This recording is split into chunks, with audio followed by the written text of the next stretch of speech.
It was a rule. Anytime a paperwork submission was late, you owed a $5 fine, plus a 10-second deduction from your lunch break. I knew that rule was about to be flipped on its head for Mr. Donald Peterson. Mr. Peterson, the new stern department head, had implemented the rule with a chilling, almost gleeful manner. The rule stated that all paperwork, including expense reports, project proposals, and even leave requests, had to be submitted by 5 p.m. precisely. Any submission clocking in even 1 second past the deadline would incur the penalty. A $5 deduction from the employee's next paycheck, and precisely 10 seconds subtracted from their lunch break for every instance. I witnessed it firsthand when young Sarah Miller accidentally submitted her expense report at 5 and 3 seconds. Mr. Peterson, without blinking, issued the penalty. "Sarah, 3 seconds late. $5.30 off your lunch," he announced, his voice devoid of warmth. Later, Michael Davis, a project manager, submitted his proposal at 5 and 7 seconds. Mr. Peterson, equally stone-faced, said, "Michael, 7 seconds. $5 and 1 minute, 10 seconds off your lunch."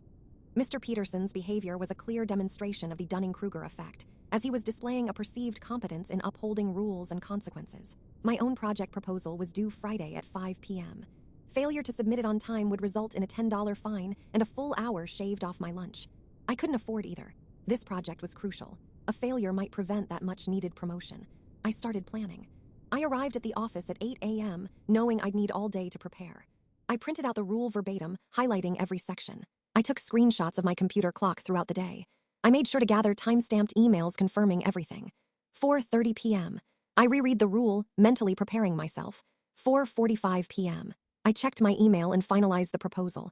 4:55 p.m. The anticipation was palpable and I was sure my heart was pounding. 5 p.m. Silence. No Mr. Peterson. Was he running late? 5:03 p.m. Still nothing. My colleagues looked at me with curiosity and concern. 5:07 p.m. Where was he? Suddenly, the door opened. Mr. Peterson entered, his tie askew, his face flushed. "Sorry," he said. "Traffic was a nightmare. I'm 10 minutes late." I stood up, holding my printed copy of the rules. "Mr. Peterson," I began, my voice steady. "Page 2, Section 3. The rule regarding deadlines and lateness applies to all employees, including the department head." I pointed to the clock. Others in the office started filming him with their phones. Before he could respond, Mrs. Emily Carter, the HR representative, walked in. She held a printout of the day's meeting schedule, which clearly showed a meeting with Mr. Peterson at 5 p.m. She then held up a time-stamped email sent from Mr. Peterson at 5:10 p.m. saying he was delayed. The verdict was swift.